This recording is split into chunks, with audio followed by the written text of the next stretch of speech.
Olivier, je pense qu'on peut commencer. Eh bien, c'est parfait. Merci Romain. Bonjour à toutes et à tous. J'espère que vous m'entendez correctement. Je suis heureux de vous accueillir au nom du GEIE Senesco. Je représente Gilles Ricbuch, qui est le gérant du GEIE, qui ne peut pas être parmi nous aujourd'hui. J'ai moi-même occupé les fonctions de gérant du GEIE Senesco, donc je parle un peu en connaissance de cause. Donc, je vous accueille au nom du GEIE Senesco pour ce séminaire, ce webinaire extrêmement intéressant et utile sur les carburants alternatifs et la décarbonation sur le réseau Senesco. Alors, on se place dans un contexte, vous le savez, qui est celle d'un nouveau réseau qui est en train de se bâtir, dont l'un des éléments clés sera le futur canal Seine-Nord-Europe, mais qui comprend tout un ensemble de 1100 km de canaux et voies navigables entre le bassin de la Seine et les ports du Range Nord, qui est mis progressivement en œuvre par 4 partenaires qui sont la Société du canal Seine-Nord, qui travaille sur le nouveau canal, Voies navigables de France pour l'aménagement des canaux existants en France, et puis nos partenaires belges de Vlaamse et le service public de Wallonie qui font leur travail outre-Quiévrain, de l'autre côté de la frontière.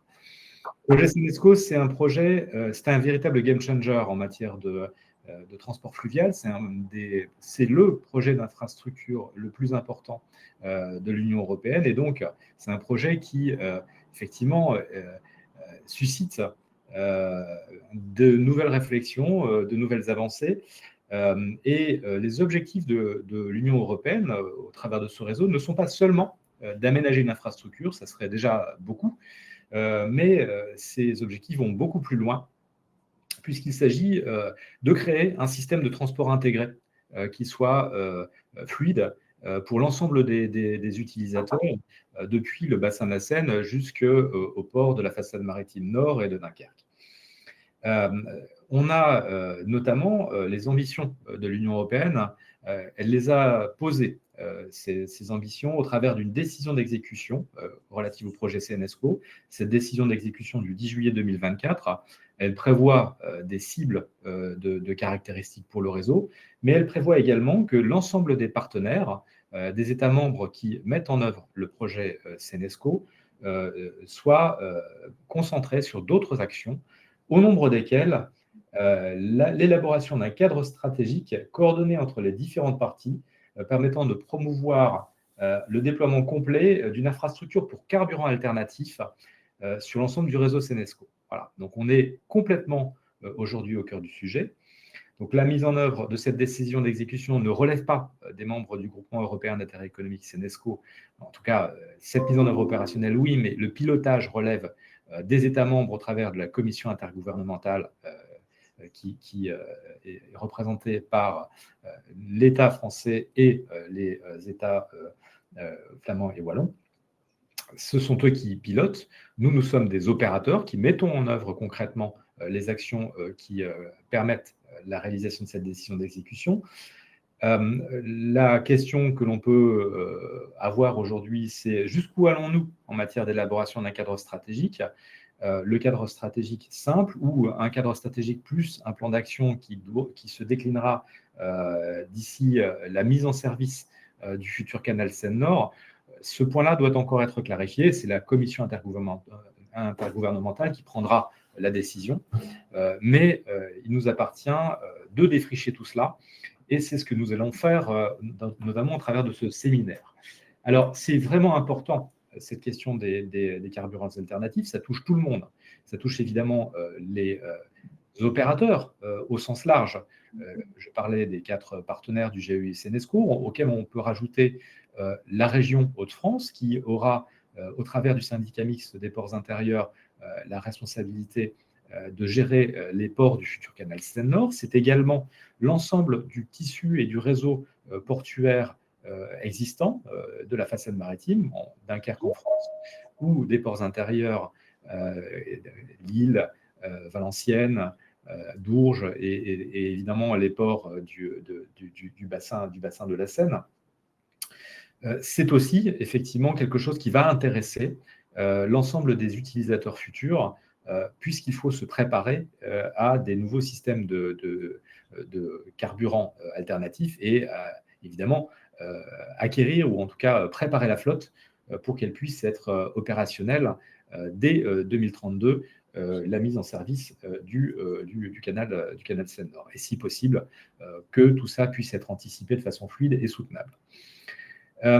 Donc, cette définition et le travail concret que nous menons aujourd'hui, c'est vraiment de poser les éléments clés de développement de ces carburants alternatifs. La première des questions qui se posent, c'est d'identifier tous les systèmes de carburants qui sont aujourd'hui matures et que l'on peut d'ores et déjà développer, ou en tout cas planifier dans une échéance relativement resserrée.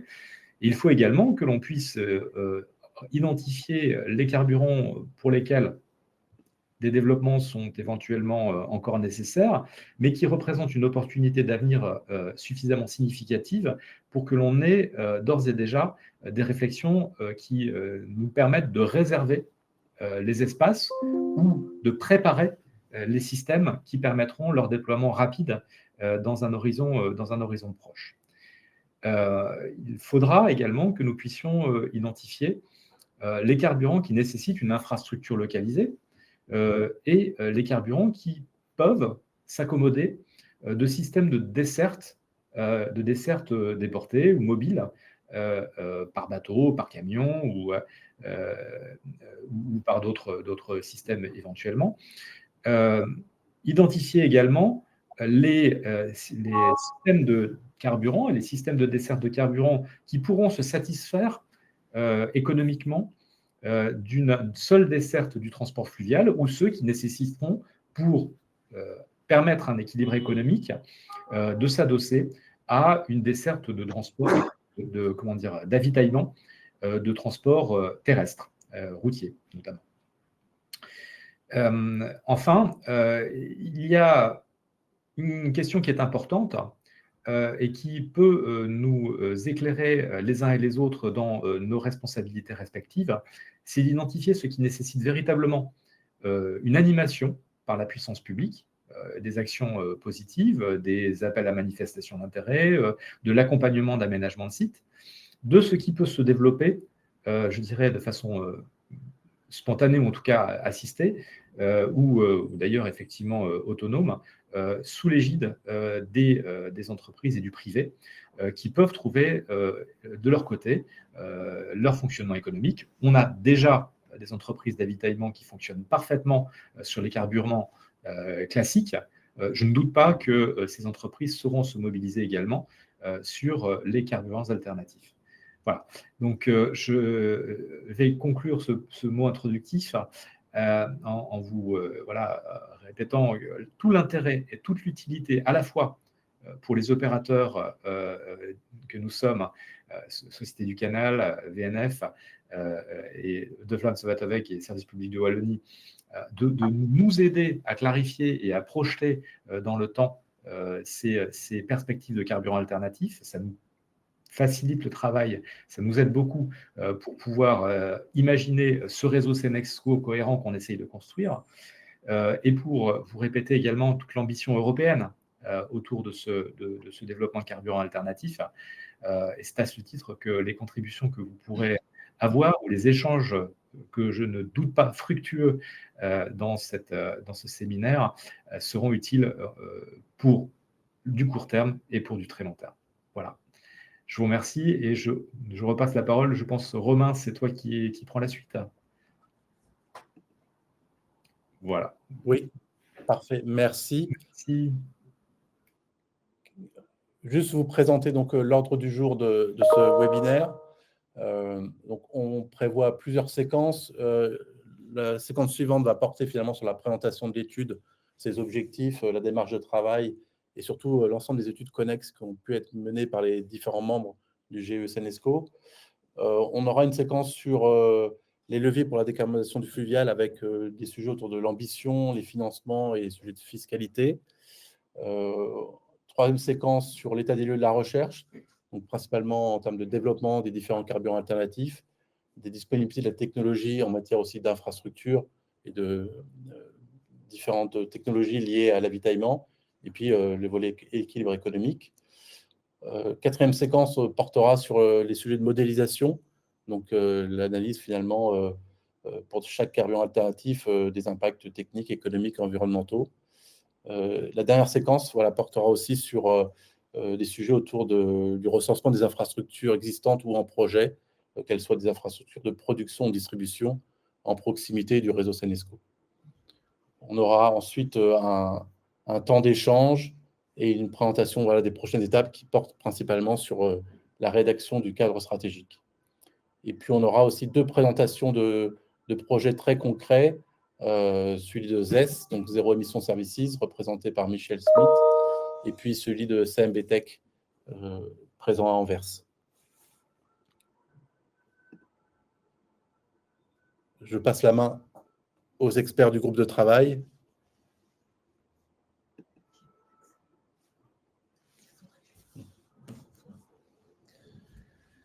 Bonjour. Good morning also from my side. My name is Jan Willem Barbier. I'm working for the Flemish Waterways Authority. And today I will provide you with a swift overview of the objectives of this study. As you all know, and also mentioned by Olivier, the main objective of the Zaanscheld project is to promote the inland navigation in the entire project area, both by building new and enhancing existing waterways infrastructure. And both the project group, the Zaanscheld project group, and the European Commission acknowledge that it's also crucial to facilitate the transition to the use of alternative fuels or alternative energy sources in the inland shipping sector. And the main goal of our study is therefore to support the development of the infrastructure that is compatible and needed to provide those alternative zero carbon energy sources to the inland shipping sector. The first 2 phases of the study that will be presented today consists of desktop research on the already available knowledge and the documents on available fuels and infrastructure, the legislation, the future prospects, and so on. We selected those alternative fuels with the highest chance of reaching a breakthrough in the inland shipping sector, and you can see them at the bottom of the previous slide. Maybe show the previous slide. Yes, thank you. And next we compare them on a technical, economical, and environmental basis. In a second step, an analysis was carried out of the impact of the already available infrastructure on the Zaanscheld network on the development of alternative fuels in order to define both the opportunities already in place, but also the gaps that need to be filled during the next years and decades. All the knowledge that was brought together in those first steps will make it possible to move on to the next stage of the study, where a strategic framework will be drafted on how to develop the future infrastructure that will be needed to let the inland navigation sector make the switch to alternative energy sources. And of course, this will be the part of the study that will help the Zaanscheld project group creating impact on the terrain. And lastly, also a roadmap will be provided, and all relevant stakeholders among you will be mobilized to move forward with the results of this study. And on the next slide is the timeline which we are working on. At this stage, we finished the 4 first steps of the study and moving on to drafting the strategic framework.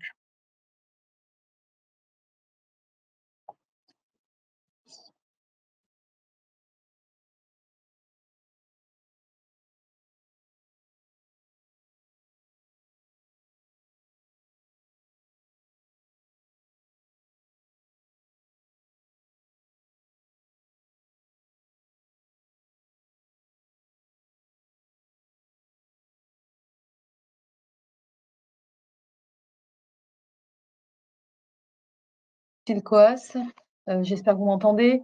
Donc, je travaille pour les Voies navigables de France. Je suis responsable R&D et chargée de mission sur la transition énergétique du secteur fluvial. Et donc, à ce titre, j'ai conduit une étude avec mes collègues ici présents, FLUEN, donc Fluvial Énergie Transition, qui avait donc pour vocation de modéliser l'ensemble des profils de mission des bateaux des bassins de navigation de France et de pouvoir déterminer à partir de ces profils de navigation de bateaux représentant des familles de bateaux naviguant sur les bassins, donc d'obtenir à la fois des modélisations énergétiques, environnementales, donc d'analyse de cycle de vie et de TCO, donc de coût total de possession, donc qui regroupe à la fois les coûts d'investissement et les coûts d'opération. Ceci afin de pouvoir permettre aux opérateurs et aux collectivités et à tous ceux que le verdissement du secteur fluvial peut intéresser, donc de définir des données prospectives de reconversion des bateaux actuels vers de l'électrification ou d'utilisation d'hydrogène, de biogaz, etc. Donc, pour pouvoir exploiter cet outil, vous pouvez le retrouver en ligne sur le site de VNF.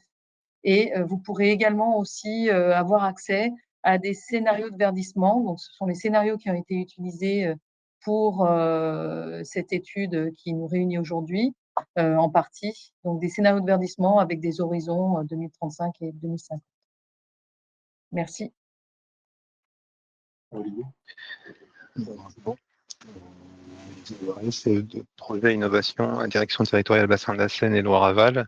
Donc dans le cadre du GT qui occasionne la réunion de ce webinaire, VNF a apporté les résultats du projet Avicaf pour alimenter les réflexions. Et Avicaf, en fait, pour ravitaillement carburant faible émission, l'idée était, c'est un projet qui est porté par VNF, Aropaport, Natran et la Banque des Territoires et qui a reçu le soutien de l'ADEME et des régions Île-de-France et Normandie. L'idée était de concevoir un premier schéma de distribution d'avitaillement en fait en carburant, des carburants faible émission qui sont au cœur de nos réflexions à différents horizons de temps pour la flotte qui circule sur la vallée de la Seine en fait au sens large et la méthodologie étant réplicable naturellement à d'autres bassins. Oui, bonjour. Mobilité et infrastructure, et je suis responsable des projets innovants. Dans ce cadre, nous avons réalisé une étude de disponibilité des carburants alternatifs dans notre région de façon plus générale sur le plan des carburants. Mais ce qui nous intéressait, c'est d'aboutir à une méthodologie et aboutir aussi à une station pilote en réel, en infrastructure. Et donc, nous sommes en conclusion. On s'est tourné sur Senesco, évidemment, à la limite de la région flamande et de la France, au nord de Tournai. Et le projet est de construire une station d'avitaillement en carburant alternatif, principalement tournée sur l'hydrogène et l'électricité, et associée avec un terminal à conteneurs pour assurer la rentabilité de l'ensemble. Évidemment, ce sera lié avec l'avitaillement des poids lourds dans ces deux premiers carburants alternatifs, mais tout est encore ouvert. Et aujourd'hui, le projet va être bientôt publié pour faire ce marché qui est très complexe puisque il faut savoir que on va devoir demander à l'exploitant où il faudra installer les investissements que nous avons prévus. Voilà. In Flanders, the Vlaamse Waterweg, the Flemish Waterways Authority, undertook together with other partners the step to bring together all the partners in the inland shipping sector and work on a Green Deal on inland navigation, not to be mistaken for the European Green Deal. The Green Deal in Flanders is a partnership between all relevant stakeholders that identified the most complex issues to establish a near zero emission inland navigation sector by 2050. And then we are working on 4 thematic goals: technology, financing, policy, and implementation to try to untie the difficult knots in the greening of the inland shipping sector. And those studies will be undertaken in the next few years.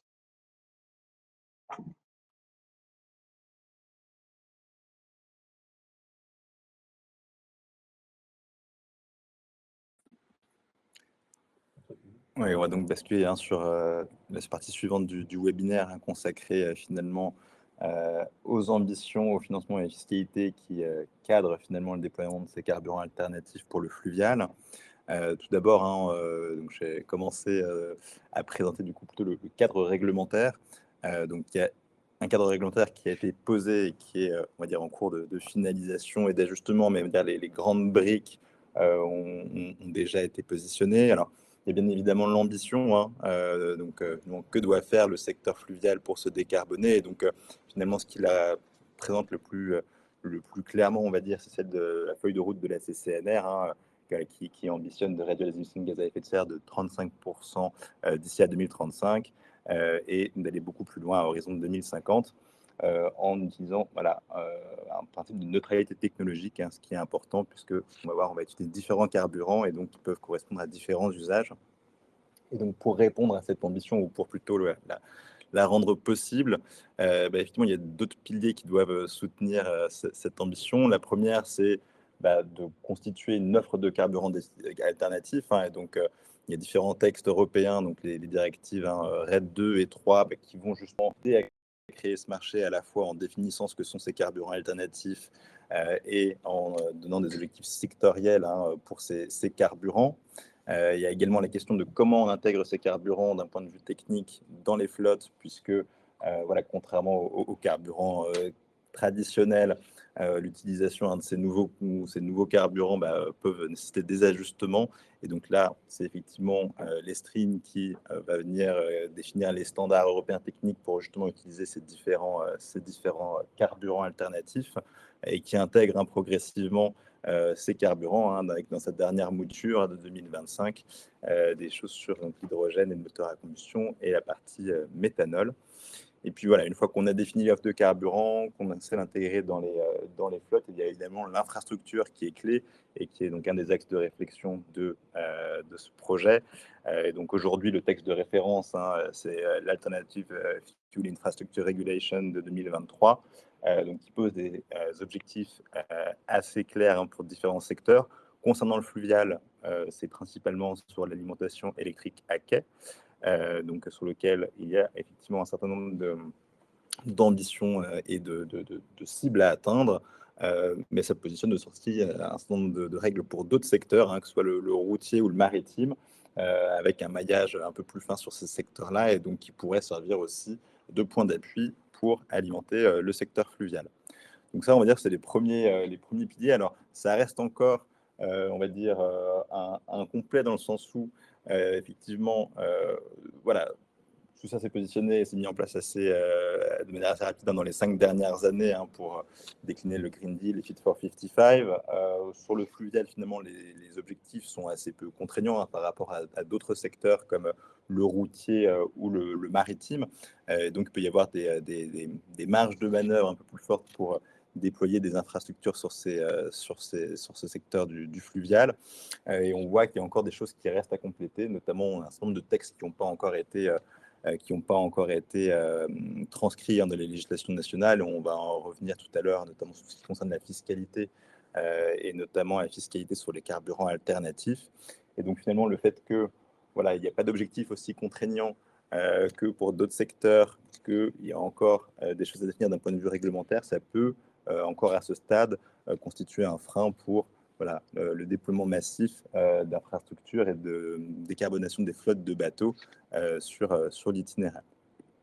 Si on passe maintenant sur la partie financement, donc on le sait, déployer des infrastructures de carburants alternatifs, ça va nécessiter pour certains carburants de remotoriser des bateaux. Ça va positionner notamment potentiellement nécessaire de mettre en place de nouvelles infrastructures.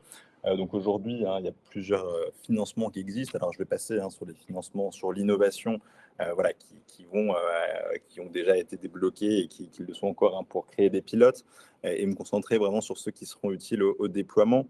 Donc on a quelques dispositifs sur la partie infrastructure qui vont essayer de réduire le coût des carburants alternatifs. On peut penser à la Banque européenne de l'hydrogène pour ce carburant-là. Mais surtout, il y a donc le CEF Transport pour justement déployer des infrastructures en financement une partie des dépenses éligibles de ces infrastructures en carburant alternatif dans les ports du réseau transeuropéen de transport. Et donc, un certain nombre de carburants sont éligibles pour ces infrastructures-là. Donc, on a bien évidemment l'électricité, l'hydrogène sous sa forme gazeuse ou liquide, le méthanol également. Et donc ça, on va dire que ça va financer la partie amont, donc l'infrastructure. Mais ça ne peut marcher bien évidemment que s'il y a des usages en face. Et donc là encore, le CEF permet de financer certains usages s'ils permettent justement de rentabiliser ou de conforter le modèle économique de ces stations ou de ces infrastructures de distribution. Et donc, certains usages peuvent être aussi financés au niveau européen. Par contre, ça ne concerne que des solutions qui sont zéro émission. Donc, on vise plutôt la partie électrique batterie et hydrogène pile à combustible pour vraiment financer la motorisation ou la remotorisation de ces équipements-là. Bien évidemment, il peut y avoir des dispositifs nationaux qui viennent compléter ces financements européens. Donc, on pense effectivement en France un VNF qui a mis en place le PAMI pour accompagner la conversion de flotte. Toutefois, les dépenses vont quand même être assez importantes. Donc, on va avoir, bien évidemment, sur la transition vers des biocarburants, des aménagements qui seront un peu plus marginaux et donc des besoins de financement qui seront un peu moindres. Il y aura quand même un surcoût. Et donc là, il y a des mécanismes de valorisation carbone comme l'IRIC qui vont permettre potentiellement de rendre ces carburants plus accessibles. Et ça vous sera présenté tout à l'heure. Quand on va aller sur des infrastructures un peu plus importantes ou un peu plus différentes, il va y avoir effectivement des besoins de financement plus conséquents. Donc là, on voit que un certain nombre d'acteurs n'ont pas forcément les capacités financières aujourd'hui pour assumer ce surcoût de CAPEX, malgré les dispositifs existants. Donc il y a quand même ce point qu'il va falloir aborder aussi plus tard dans le cadre stratégique. Si on a des actifs qui sont dédiés 100% mobilité fluviale, on peut avoir des risques d'actifs échoués parce qu'on va voir que les rythmes de conversion des flottes est quand même assez lent. Donc, pour arriver à justement avoir suffisamment d'usage sur un même actif, ça peut poser problème. Et puis aussi, ce qui peut freiner l'investissement, c'est qu'on ne connaît pas encore précisément quel sera le mix en carburant alternatif dans les 5, 10, 15 prochaines années. Et donc, se positionner sur une infrastructure peut être finalement un pari assez risqué. Et donc aujourd'hui, pour dérisquer de tels projets, ce qui est envisagé, ce qui peut être utile aussi dans le cadre des dispositifs existants, c'est d'arriver, on l'a déjà un petit peu évoqué, à déployer, d'une part bien évidemment simultanément les infrastructures et les usages, et de les financer ensemble, de mutualiser des usages, que ce soit entre les bateaux, des équipements portuaires et du transport terrestre, voire maritime, pour réduire les risques, potentiellement même mutualiser les énergies également sur un même site, et puis aussi penser à des réseaux et pas seulement à un site unique pour aussi favoriser l'adoption des usages. Donc ça, on va dire que c'est les dispositifs vraiment de financement type subvention qui vont permettre d'accélérer cette décarbonation. Il y a aussi des mécanismes fiscaux, pas fiscaux, mais d'autres mécanismes comme l'IRIC qui vont également être déployés. Et je donne du coup la parole à Cécile. Jusqu'à présent, en France, s'appliquait le dispositif de la TIRWER, qui était une taxe d'incorporation en carburant, en biocarburant qui fonctionnait jusqu'à la fin de l'année 2026. Et cette taxe va donc être remplacée prochainement, donc début 2027 en principe, par voie réglementaire et dans le cadre de la loi DADU, par l'IRIC. Donc l'IRIC, c'est l'incitation à la réduction de l'intensité carbone des carburants. Donc c'est un objectif de diminution de l'intensité carbone des carburants actuellement donc par le biais d'achat-revente de certificats qui permettront peut-être, on ne sait pas encore comment le mécanisme va s'organiser, mais en tous les cas qui permettront d'avoir recours à des biocarburants et donc à des biocarburants, à l'électricité, à l'hydrogène, et donc de décarboner les mobilités à des coûts certainement moindres que cela ne le serait sans ce dispositif d'achat-revente des certificats. Donc, comme vous le voyez là sur cette diapositive, il y a des niveaux d'intensité qui vont progressivement augmenter, donc de baisse d'intensité qui vont progressivement augmenter, enfin d'augmentation d'intensité, excusez-moi, jusqu'en 2035, à partir de 2027. Donc petit à petit, les distributeurs donc de carburant devront voilà, s'adapter à ces nouveaux objectifs d'intensité.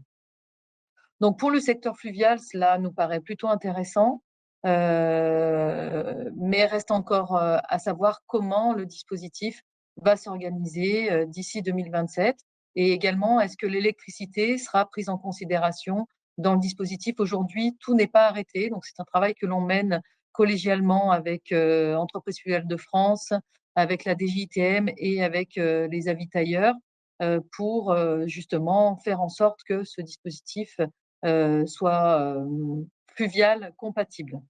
Ce que l'on sait également, c'est que nos confrères européens transposent de la même manière la RED 3, si vous pouvez avancer la diapositive, la RED 3 également. Pas forcément toujours avec le même esprit, puisqu'en fait, voilà, il y a la possibilité de disposer de mandats, ce que j'appelle les certificats également, et les mandats peuvent être fongibles avec d'autres secteurs de transport. Nous, en France, ce qui semble être le cas, c'est une fongibilité éventuellement avec le transport routier. Cela n'est pas forcément le cas aux Pays-Bas ou en Belgique, où la fongibilité pourra se faire peut-être avec d'autres modes de transport. Donc voilà, on continue à travailler sur ce sujet-là, mais ce qu'il faut en retenir, c'est qu'à court terme, il y a déjà, d'un point de vue réglementaire, des objectifs qui devront être atteints et que nous avons considérés pour la suite des études pour le canal Seine-Nord. Mais ça sera donc, ça va impacter la distribution et la manière dont on va distribuer le carburant, le refacturer et donc échanger ces mandats. Voilà.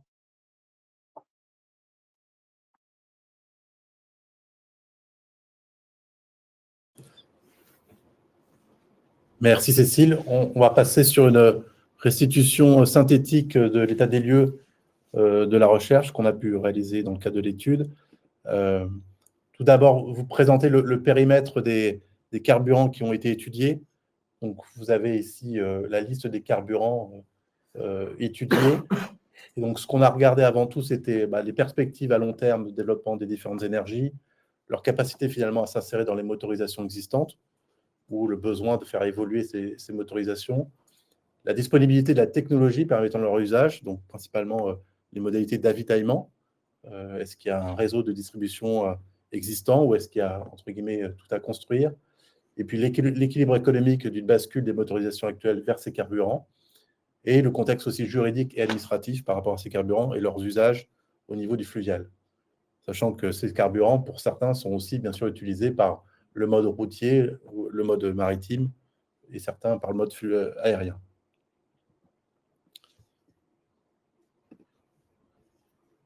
Donc, de façon très synthétique sur les différents carburants étudiés et leur développement, donc on a d'une part tout ce qu'on peut appeler biocarburants, donc les IMAG et le HVO, donc qui sont des carburants, alors on appelle ça les carburants de première génération, qui utilisent principalement des entrants issus de la production alimentaire, donc qui rentrent en compétition avec l'alimentation animale ou humaine, et donc qui sont de moins en moins privilégiés.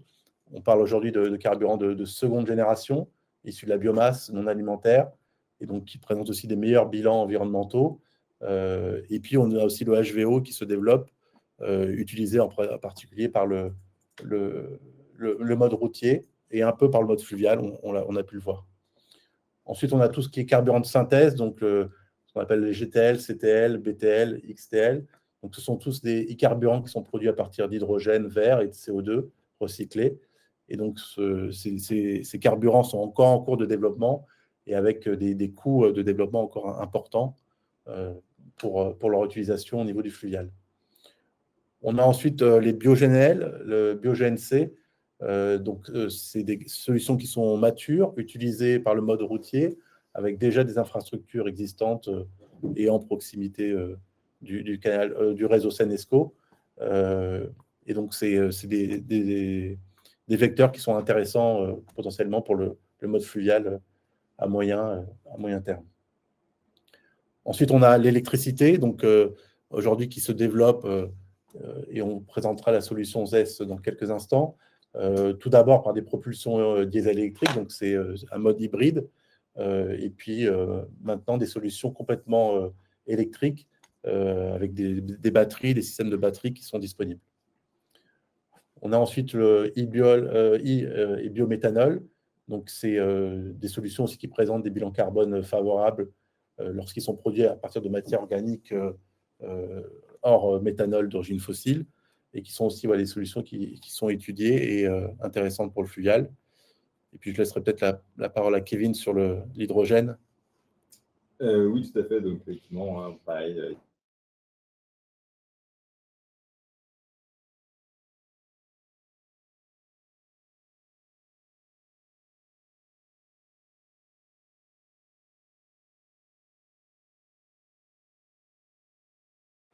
Excusez-moi. Problème de micro.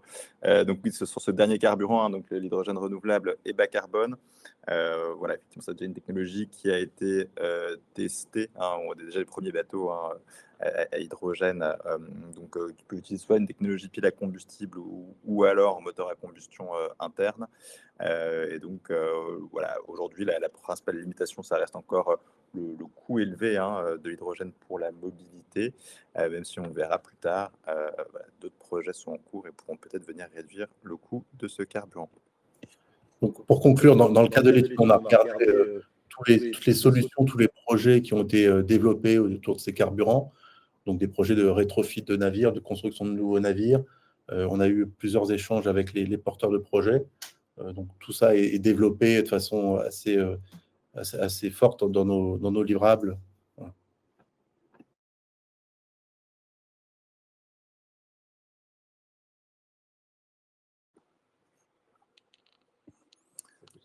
On a également regardé les différents modes d'avitaillement possibles, sachant qu'aujourd'hui, on part d'un modèle où effectivement le mode d'avitaillement principal aujourd'hui, ça reste quand même le camion-citerne, même s'il peut y avoir des stations fixes et d'autres voies d'avitaillement. Pour les carburants alternatifs, on va avoir aussi un panel de solutions qui ont été étudiées avec leurs avantages et leurs inconvénients. On vous présente ici le modèle de l'hydrogène, mais on peut le retrouver pour tout ou partie sur les autres carburants. On retrouve bien évidemment les solutions de stationnement fixe à quai, donc vraiment un peu comme on va dire, une station essence classique, mais bord à quai, qui présente un certain nombre d'avantages, on va dire, en termes de stabilité de l'infrastructure et autres, mais qui présente l'inconvénient de coûter cher et d'être assez peu mobile. Et puis ensuite, on a tout un ensemble de solutions pour arriver à recharger des bateaux, que ce soit par l'équivalent des camions-citernes, mais pour d'autres molécules. Et donc, on passe du camion tout simplement au bateau. Et ensuite, il y a des solutions plus modulaires, où là, on positionne des conteneurs, on fait du transfert de conteneurs, on échange le conteneur, on va dire, par exemple pour l'hydrogène, mais ça peut être également le cas pour l'électrique batterie. Et donc, une fois que le bateau est proche du quai, on peut faire ce transfert et il repart finalement avec une solution conteneurisée, pleine d'énergie, qui lui permet de continuer son chemin. Et c'est une des solutions qui nous sera présentée tout à l'heure sur la partie électricité. Et puis, bien évidemment, il y a également la solution des bateaux avitailleurs qui permet, elle aussi, de pouvoir réaliser certains types de soutage, notamment dans les zones maritimes. Donc, on a regardé pour chacun des carburants ce qui était possible de faire, sachant que, au-delà de la faisabilité technique aussi, il y a toutes les considérations de sécurité, notamment pour certains types de carburants qui sont, on va dire, un peu plus générateurs de risques, on va dire, que les carburants traditionnels. Je pense à des carburants qui peuvent être explosifs comme l'hydrogène, mais aussi toxiques comme le méthanol, sur lesquels le transfert de ce type de carburant nécessite des précautions particulières.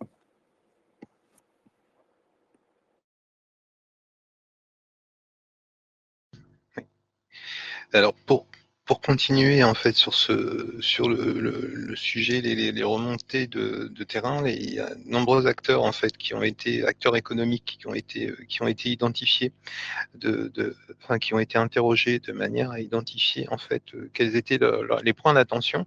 Et par là, je rebondis sur un terme qui a été utilisé par Olivier Matra en introduction, puisqu'il évoquait les sujets sur lesquels il y aurait besoin d'une animation des personnes publiques réunies autour du projet Senesco. Et là, clairement, les 4 sujets que je vais détailler sont sans doute ceux sur lesquels il y aurait besoin d'une animation de personnes publiques. Par là, on entend la nécessité de créer en fait une infrastructure capable de distribuer plusieurs types de carburants. Alors, on a vu que différents types de carburants, c'est différents types de contraintes techniques, mais c'est aussi potentiellement différentes fiscalités avec des comptes à établir de manière distincte.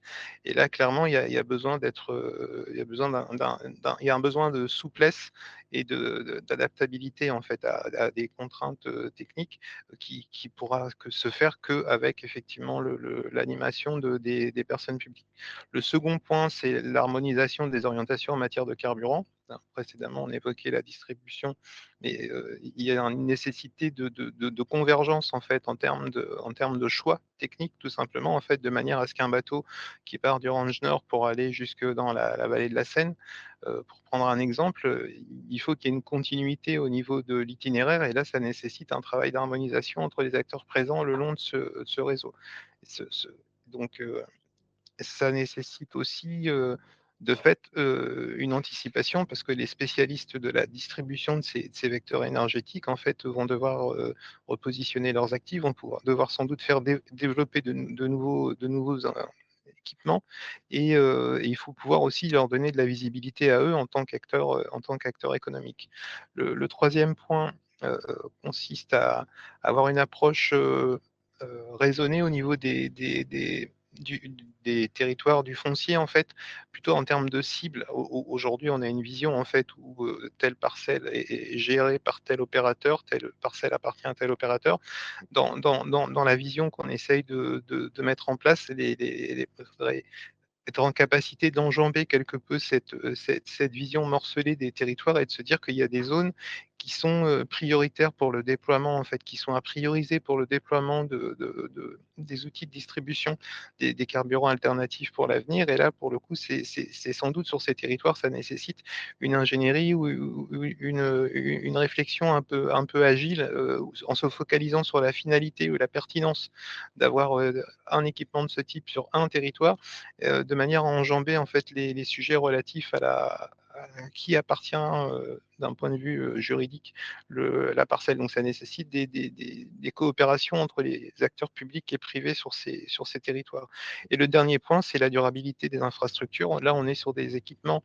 On parle de déployer des équipements qui nécessitent de l'amener de réseau, par exemple. Donc, c'est des choses qui s'anticipent dans la programmation, mais c'est aussi des équipements qui nécessitent des investissements lourds.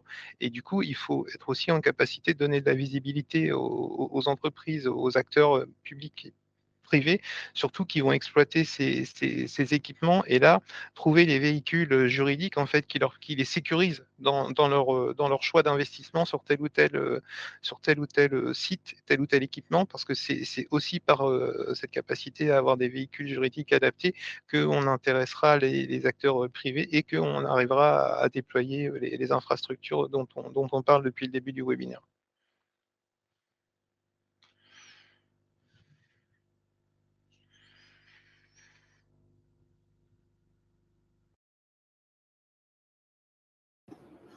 Merci Olivier. On va passer la parole à Michel Smith. Alors, Michel, je vais partager le support. D'accord. Merci.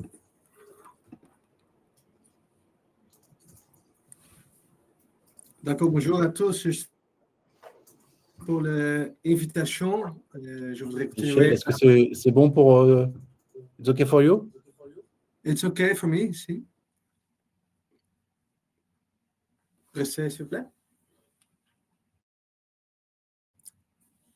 I can do it myself. All right, perfect. So, good afternoon, everyone. Thanks for the invitation. So, I'm representing Zero Emission Services, and Zero Emission Services has come into the market to support the energy transition sailing battery electric. How we do this, we introduce the all-in energy concept. So inland vessels can sail battery electric using the infrastructure which we are developing. For those who don't know Zero Emission Services, we develop the charging infrastructure with the batteries that we can use on board of vessels. The vessels only pay for the use of the batteries and the energy. We call it pay-per-use service. This means that the vessel owners don't need to invest in these assets themselves. They only pay for the usage of the container and the energy. We started in 2021 with the first proof of technology, sailing the vessel called Alphenaar. Daily voyage of 62 kilometers, takes 2 of our batteries on board, as you can see in the vessel's front hull, sailing completely battery electric. This is a 90 meters overall vessel, sailing through areas where a lot of people are living. This area is really focused on for instance, nitrogen deposition, and it's an important conservative route in the province of South Holland. What is really important that we noticed, we made this proof of technology. We want to scale up, but the inland shipping sector in the Netherlands was not yet ready for this type of energy transition. So it was really necessary to get subsidies from the government to support this transition. What we then did, we applied for a subsidy for, it's called Nationaal Groeifonds, for the development plan of scaling up the infrastructure to be used on board of vessels. But then comes the questions, so how can the vessels be retrofitted or refitted for using this technology? So to catch the chicken and egg problem, we also applied for a subsidy for the vessel owners. So at this moment, we have a 30 million subsidy for the development of ZES infrastructure, and there's 15 million available for the sector, for the vessel owners to refit their vessels to sail on this technology. And this is really crucial to start this motor going in the energy transition, because a lot of these vessels, they are very old. They have a conventional drivetrain. They already depreciated over 2 or 3 times the vessels over their lifetime. So every euro spent on board of the vessel is a euro spent too much, especially if you know that at this moment in time, the diesel is dirt cheap, about 550 euros per cubic meters. So this has been really crucial for scaling up. So far, 10 vessels have applied for this subsidy. In total, there's around 10 million left to apply for, and we are ready to scale up. How do we do this? So we developed the containerized batteries in standard 20-foot containers. Why? Because they are easy to transport, easy to handle, easy to place on board. These batteries are maritime approved. They are approved to be on board of vessels under S3 regulation. They have a 1 megawatt of connector on the side to connect the batteries with the vessel. And here on the bottom right, you see the second vessel sailing on our technology. On average, the batteries, they can have about 2.6 megawatt hours of energy to be used from the vessel. I will come to that a little bit later. Imagine to apply these vessels on board of, apply these batteries on board of vessels, you need to have many safety barriers. These batteries are different than the battery energy storage solutions on land. They have less regulations. These have far more safety barriers inside them. So talking about the second vessel sailing on our technology, the vessel is called Den Bosch Max Groen. This vessel is sailing on a daily basis over the west-east corridor in the Netherlands between Maasvlakte, Alblasserdam, Moerdijk, and Den Bosch. Sometimes this vessel even sails further. You can see on the right picture, there are two batteries placed on board in the front of the hull, connected to this MCS connector you see in the top right picture. In total, this operation saves about 940 megawatt hours in relation to diesel. And it has about 980 tons of CO2 equivalent that it reduces and 13 tons NOx on an annual basis. This was not achievable if this vessel could not apply for a subsidy. Imagine that the CapEx investment is around 1.3 million for this vessel alone. And this vessel was already sailing diesel electric, so it had electric engines and a diesel generator. So they only needed to convert this vessel to connect these batteries. Imagine if you have a conventional diesel sailing vessel that needs to be retrofitted to electric engines. It costs about 2.2 million euros. We are now looking into, together with partners, to reduce the cost of this CapEx investment to see if the original diesel drivetrain can be kept on board and you can make like a hybrid propulsion to reduce cost, because this cost need to be covered. If you now see the cost to get cost parity with diesel, you need to pay approximately 17 cents per kilowatt hour. This vessel in operation, with the capex and the financing costs covered, etc., has now an average to pay of 47 cents per kilowatt hour. That includes buying the electricity. So there is quite a financial gap to overcome. This makes it very urgent to get also OPEX subsidies to cover this. So you have lowered the upfront cost. We are at this moment on internal cost parity to get the momentum going. And you need external influences, such as rules and regulations and other incentives in the market, such as RED III, EU ETS, to get this momentum going. We are very proud to have this project started with ITG, who owns and operates around 17 terminals across the Netherlands and Belgium, and Netcargo, who owns multiple vessels. They already applied for subsidy of 2 extra vessels, and these partners are really front runners. We need this type of partners. The industry needs this type of partners to scale up this transition. But there's always a cost to pay. We see with the infrastructure that we deploy, there's also another support that we can manage, which is applying the batteries for mobile shore power application, because a lot of ports, at least in the Netherlands, they have challenges with congestion, and they can already not yet fulfill the needs of the EU Fit for 55 regulation by end of 2030 to supply 90% of the port calls with shore power of vessels larger than 5,000 gross tonnage.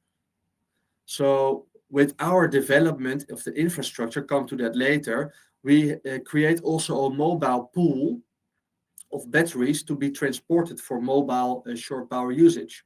This is also something to consider, deploying this around the corridors in France, all the way up to Haute-de-France. So how do we do this as SES? We develop the infrastructure. On the left, you see our first generation, where you have containers with connectors on the bottom. On the right side, you see the new generation deployed on the top right in Den Bosch, bottom right in Alblasserdam, where it takes about 2.5 hours to charge these batteries with a side connector connected directly to the grid, or in case of Den Bosch, also being charged with locally produced energy through PV. And with some other partners, we are looking to charge batteries using also wind power. The footprint is around 250 square meters, including the drive lanes for the reach deckers or terminal equipment to get the ZES packs and to move it abroad. So it's a quite relatively small footprint. ZES currently has 3 locations live, and we are now starting the construction of 2 other locations. One in the Port of Rotterdam area, which is a combination with a trucking parking, where they can charge electric trucks. We call it a land-based location, and from there we can have 6 ZES packs being transported in the port area to terminals or to other locations in the Netherlands. And we have Moerdijk, and Moerdijk is a very important also marine port in the Netherlands. And from there, a lot of traffic is also going down to Belgium. So this is for us a crucial location. So if we are talking about how to achieve the electrification in inland shipping, it is all about infrastructure development, making sure that the users have the energy available on the corridors on which they operate. Of course, you can say, okay, batteries, they have quite a lower energy density, so you need a lot more batteries on board. But think modular. Think about exchanging energy on locations, because in operations we now see that there is always room to implement a period of swapping time. So we are focusing now on the west-east corridor, but also on the north-south axis. So we are now in partnering with Tata Steel, PTC, doing investigation to get their supply from IJmuiden to Moerdijk. And we are now in close talk with Port of Antwerp Bruges, going to North Sea Ports Ghent, going to Port de Lille, so north of France, and looking into supporting the operation from Nijmegen to Duisburg, in talks with Duisburg terminal. We as SES are seeking partners to develop this infrastructure in support of the energy transition of the inland shipping sector. We are creating a platform also for other parties to apply and charge their containers in our system, or make use of the containers that we offer. Then again, having an installation on a terminal site or on a specific location, you are creating an e-hub. You can use energy produced locally to store in the batteries, create a buffer for the grid, and apply these batteries on board of vessels, mobile support, such as mobile shore power, or for instance, supporting it on construction sites, electrifying trucks, and electrifying terminal equipment. And on the bottom right, you see an electric reach decker that's operated by ITG in Alblasserdam. So to summarize, there are challenges. In order to get this transition going, we need to create a sense of urgency. Who is willing to pay the premium? As I told you, diesel is dirt cheap and it emits. There is quite a financial gap. Do companies feel that they need to reduce their emissions? Currently, we see that big shippers do not feel this sense of urgency yet. There are some, but they are still focused also on cutting costs in their scope 3, sorry, not scope 3, but in their transportation agreements. We need to think about operational excellence. Can we think outside of the box, not in bunkering diesel vessels, but thinking about combine transport on dedicated barges that can sail a battery or other type of electricity energy carrier. We need to think about standardization. How can we define regulations? What does the regulators say about, for instance, stacking batteries? If you have more batteries on board, you can sail further if you cannot get swapping much in your operational process. So there are a lot of drivers that together in partnerships we need to define and work. We as SSS and our partners are in this sense front runners, but we need to do it also together with legislation, also with the government, also with regulators, with shippers, with freight forwarders, with consortia of partners. So if you are asking us, SES, how can we scale up across the corridors in France, we would say, let's come together and see how we can develop a plan. We can support in consulting on the infrastructure. We might even develop it and invest, and we can share information in that sense. So I'd like to close off with this. Maybe there are some questions.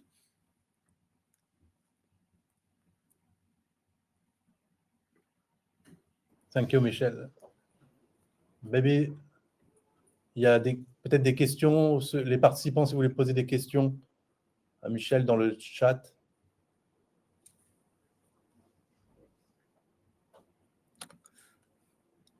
When you say, okay, so yeah, when you say the inner water sector was not ready, past the higher cost to the customers due to cheap, should not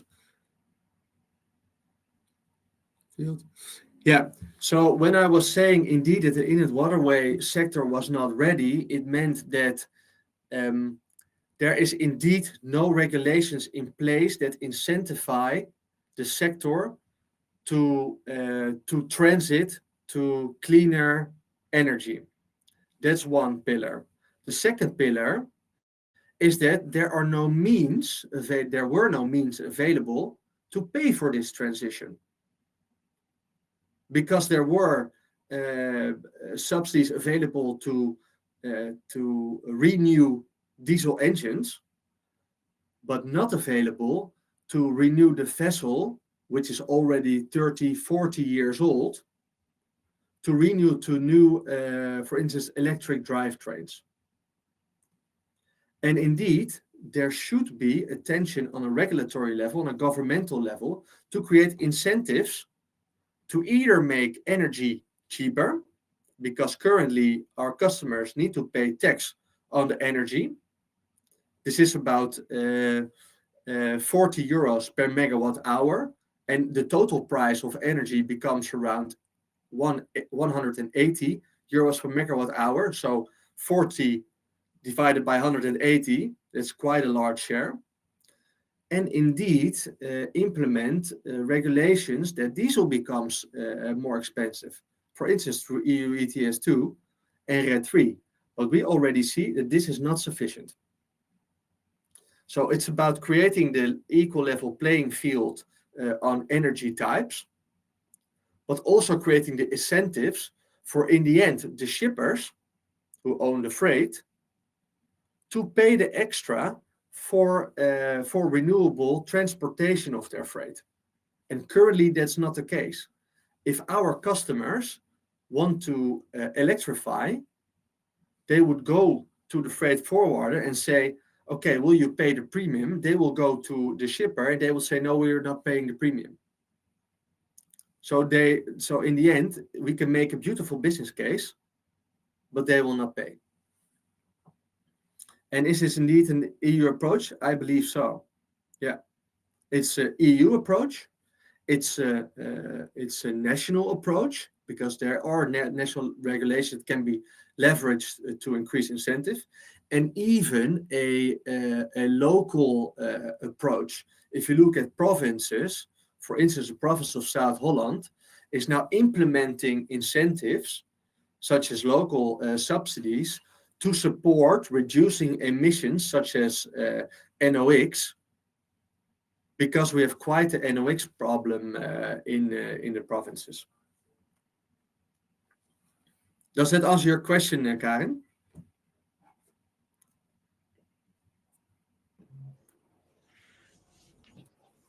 Est-ce qu'il y a d'autres questions? Je vois que Franck est en train de rédiger quelque chose.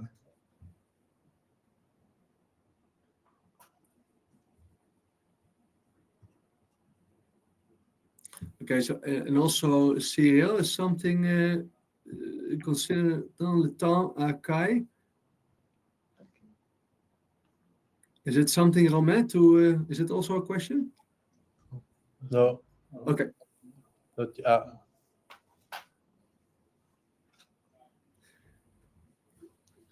Yes, Frank. So what we see is that the megawatt charging system connector, the one that is on this picture, I will go to it. It's very clear here on the top right. Is now a standard. It became a standard, and it allows for both sharing energy and communication over one line. So it's easy to connect. This is one of the standardization that was very necessary to make it more operable.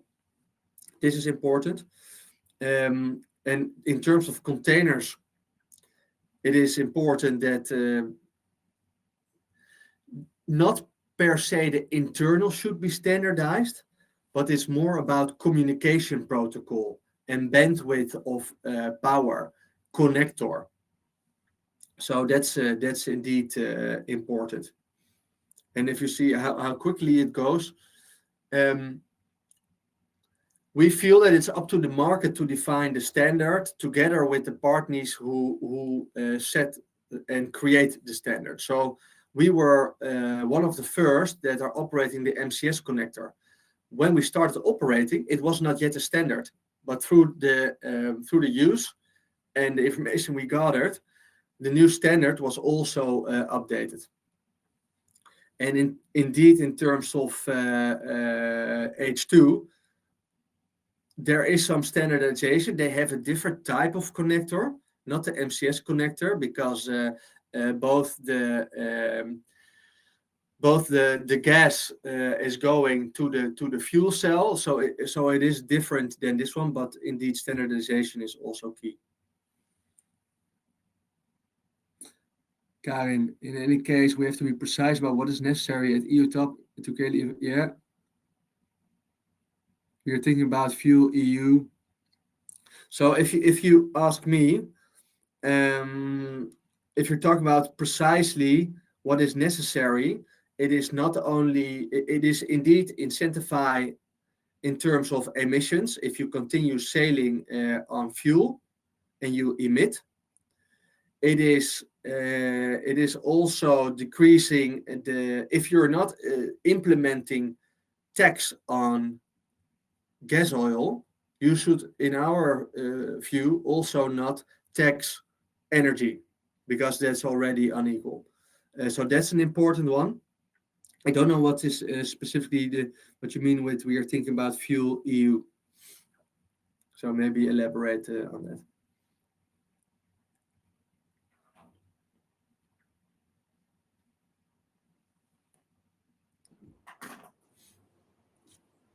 Thank you so much, Michel. You're welcome. I believe Karin is still typing something regarding to her question. Okay. last question.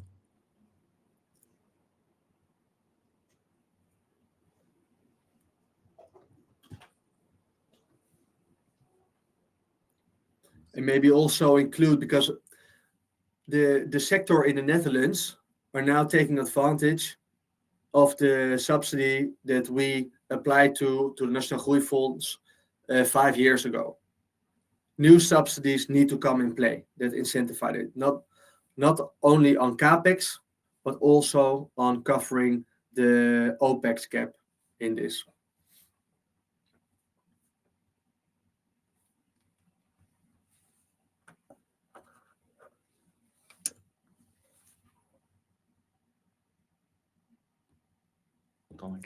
On attend la question de Karine et puis on passe à CMB Tech parce qu'on a un peu de retard sur notre déroulé.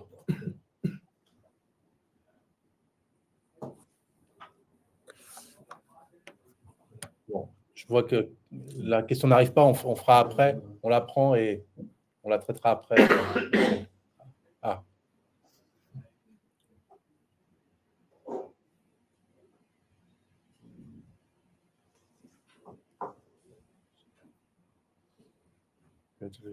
Ouais, ok.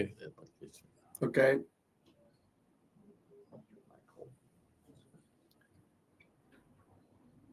Yes. So far, there is still competition with diesel, but I want to see this in play. That would be great. Thank you. Thank you, Michiel, for your presentation. I hope the sound is well now. Yeah, from our side, we wanted to make sure to make clear to everyone that the technology providers are working on technology not only in the battery electric sector, but also on other alternative fuels. And therefore, we wanted to also show the CMB Tech example. CMB Tech is a Belgian maritime group, and it's a pioneer in the decarbonization of the shipping industry.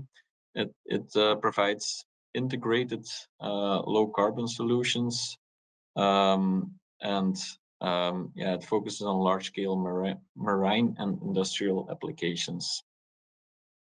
It's not only a technology provider, but it also produces and distributes hydrogen and ammonia. Next slide, please.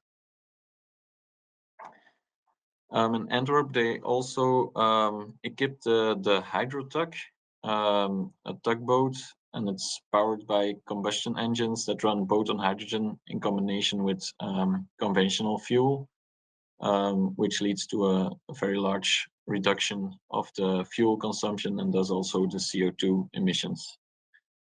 On this vessel, the H2O, the hydrogen is stored in 6 tanks on deck. Just to show that technology is moving forward quickly in a lot of different alternative fuels.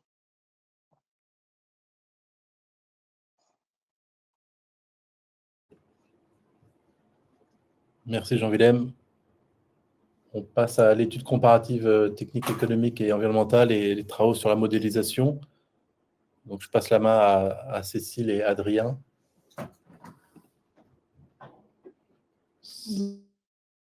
Bon.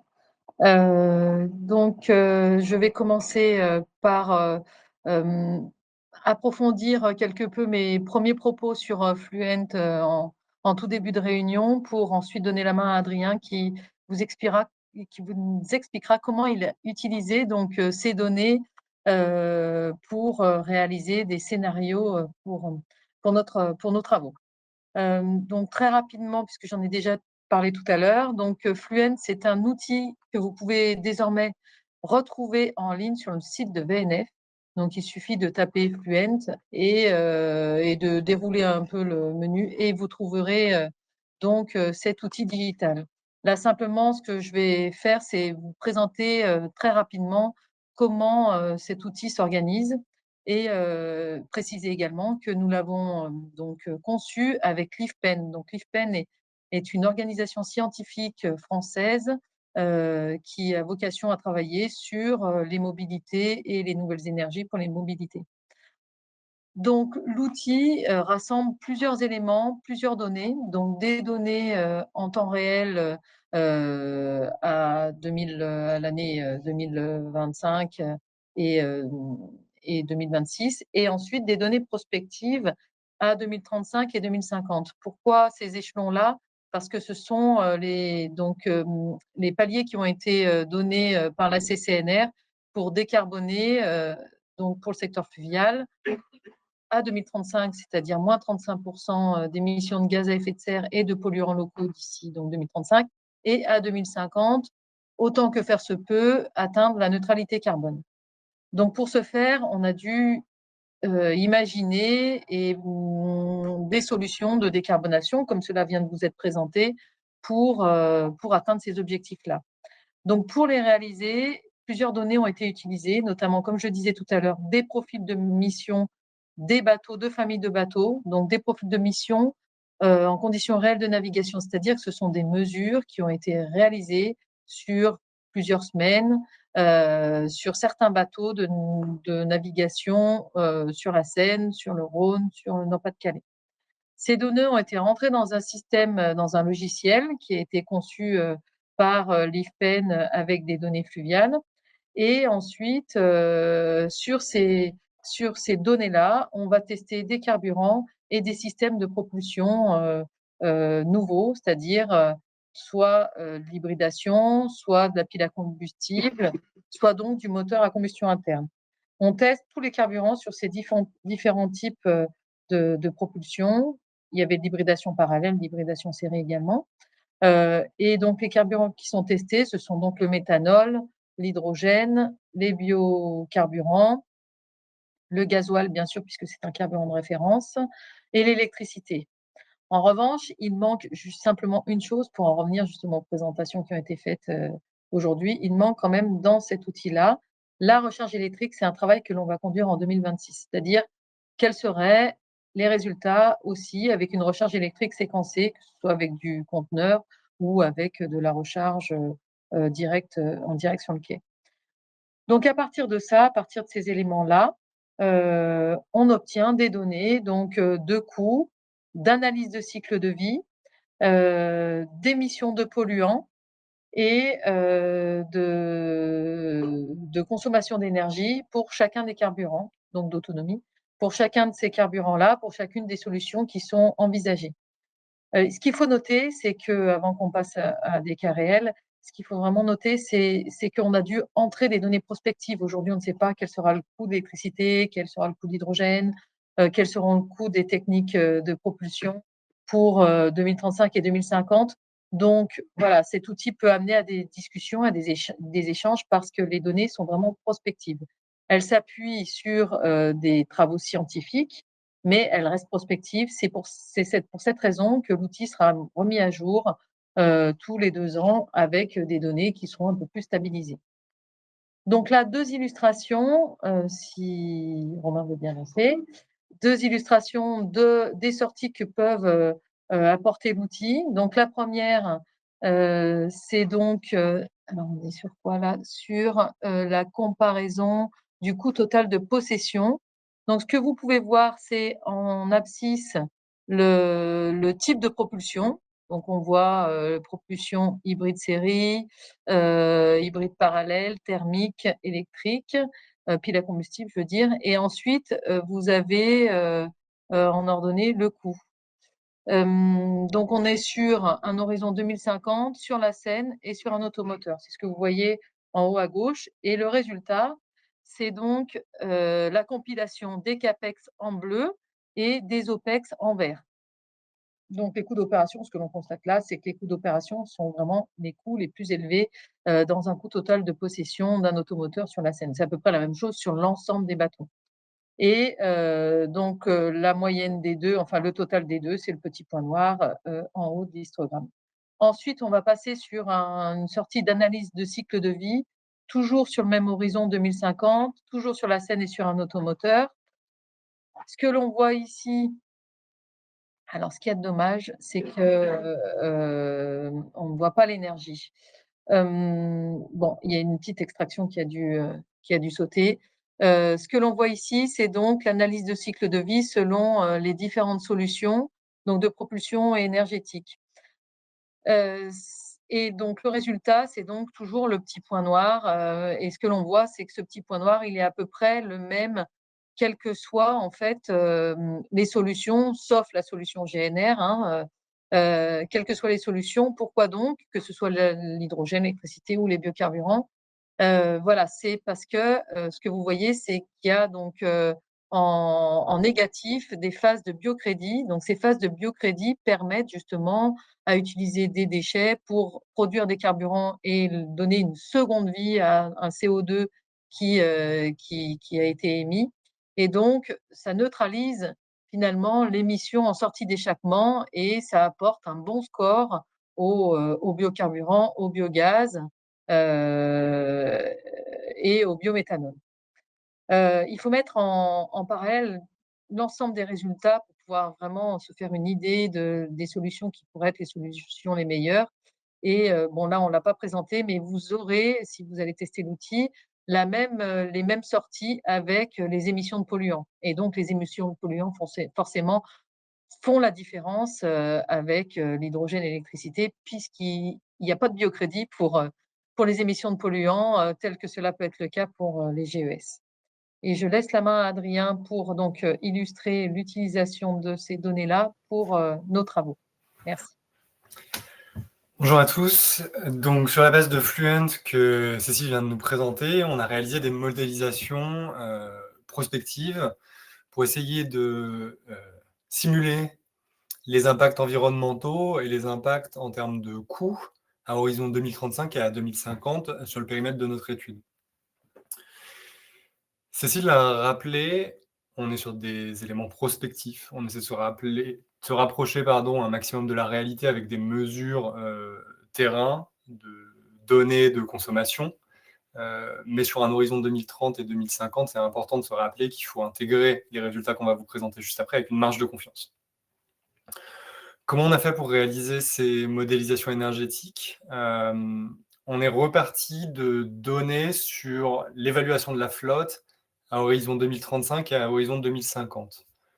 Ce qu'on a fait, c'est qu'on est allé capitaliser sur ce que Fluent avait identifié, sur des études VNF qui simulaient la flotte et sa composition sur 2030 et sur 2050, avec comme résultat un total en tonnes-kilomètres décliné par type de bateau. Suite à ça, on est allé regarder les impacts économiques, donc c'est notamment ce que Cécile a présenté derrière. On est allé récupérer le TCO, donc le Total Cost of Ownership, sur la flotte qu'on avait définie, et grâce aux hypothèses de Fluent. Pareil, on l'a précisé juste avant, à ce stade, Fluent n'intègre pas de données sur l'électricité.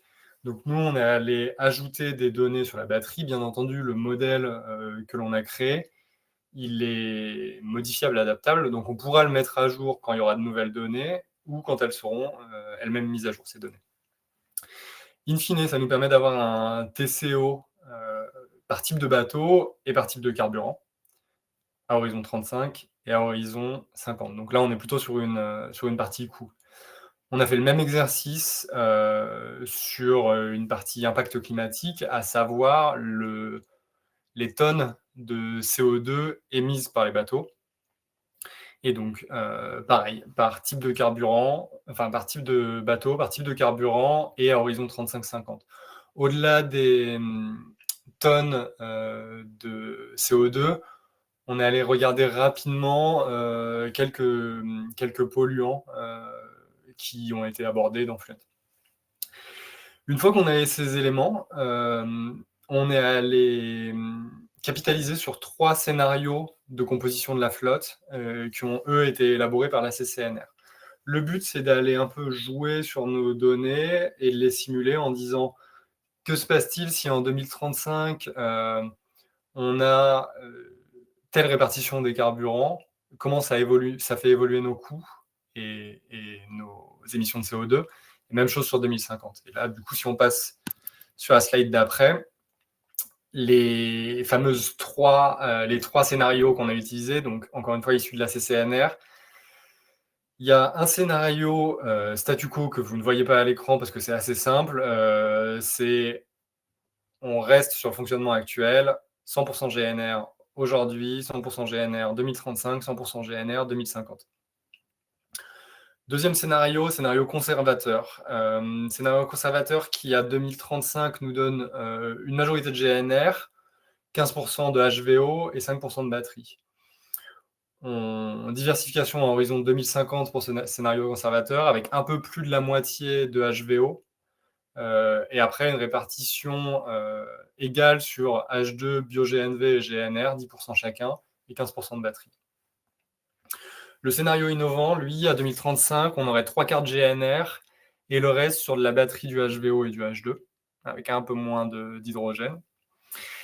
Et puis sur 2050, le scénario innovant, il nous donne un peu plus de 1/3 de batterie, 1/4 d'hydrogène, 5% de HVO, du bio-GNV et du GNR.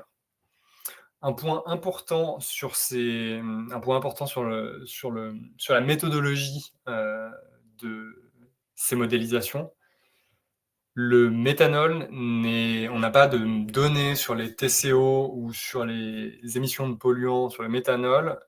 Donc le méthanol a été retiré des données CCNR et la part de méthanol qui s'élevait respectivement à moins de 5% sur les deux scénarios à 2035 et à 10% sur le scénario conservateur et 20% sur le scénario innovant, a été redispatché dans les autres carburants. Donc, pas de méthanol sur ces modélisations et la part qui a été retirée a été redistribuée sur les autres carburants.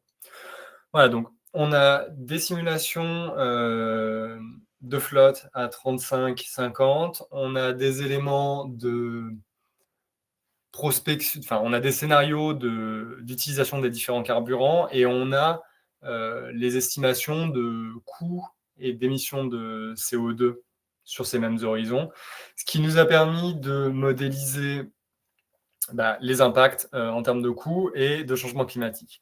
Ce qu'on voit, donc, si on regarde chaque tableau, le tableau de gauche, enfin les deux graphes de gauche sont sur l'horizon 2035, les deux graphes de droite sont sur l'horizon 50, et à chaque fois, la partie de gauche est plutôt sur une partie financière, la partie de droite est sur la partie changement climatique. En synthèse, ce qu'on voit, c'est que sur 2035, les deux scénarios CCNR, conservateurs comme innovants, ils entraînent une baisse des coûts et des émissions de CO2. Bien sûr, cette baisse est plus marquée quand on est dans le scénario innovant. Et à l'horizon 2050, cette tendance, elle se poursuit et elle s'affirme avec une réduction majeure des émissions de gaz à effet de serre, de CO2 en l'occurrence, pour le scénario conservateur. Elle est un peu plus limitée sur le scénario innovant, et ça s'explique aux TCO qu'on a sur aux émissions de CO2 qu'on a sur la batterie. Le scénario innovant est celui qui favorise le plus la batterie à 2050, et c'est ça qui fait monter à ce stade nos émissions en CO2. C'est des données, enfin c'est des éléments qui seront à challenger une fois qu'on aura les simulations plus poussées sur les émissions de CO2 batterie que Cécile vient d'évoquer. Voilà en synthèse sur ces émissions, sur ces modèles et sur les résultats qui nous ont permis, qu'on a, encore une fois, données prospectives à intégrer avec une marge de confiance, parce que aussi bien la composition de la flotte que l'utilisation des différents carburants, que les TCO ou le changement climatique sont amenés à évoluer dans une certaine mesure dans les années à venir, auquel cas on pourra intégrer ces évolutions dans le modèle. Voilà. Voilà ce stade pour ces modélisations.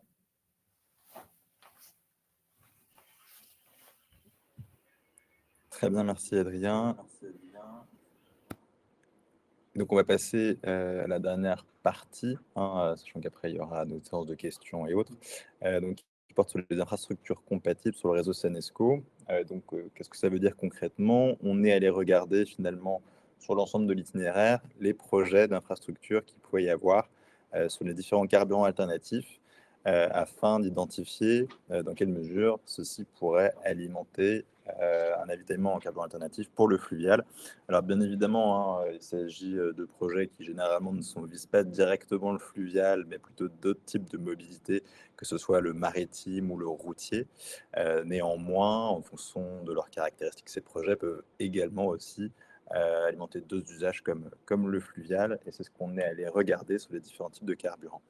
Donc avant de rentrer dans le détail de la carte, qui vous présentera finalement une illustration assez graphique de où se trouvent ces différents projets, on voulait vous présenter d'abord une petite synthèse finalement de ce qu'on en retire sur chaque type de carburant. Donc on a déjà aujourd'hui bien évidemment une infrastructure pour le GNR qui couvre quand même le réseau bien évidemment et qui servira finalement de point d'appui pour distribuer des carburants alternatives tels que les biocarburants, où finalement il y a quelques ajustements à réaliser, mais finalement la transition est assez simple.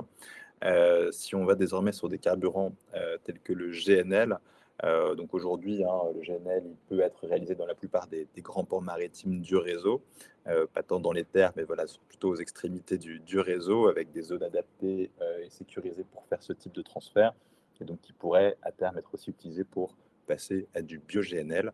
Il faut juste que ces lieux de soudage plutôt maritimes soient aussi accessibles, on va dire, au fluvial, si on souhaitait que le fluvial puisse également en bénéficier.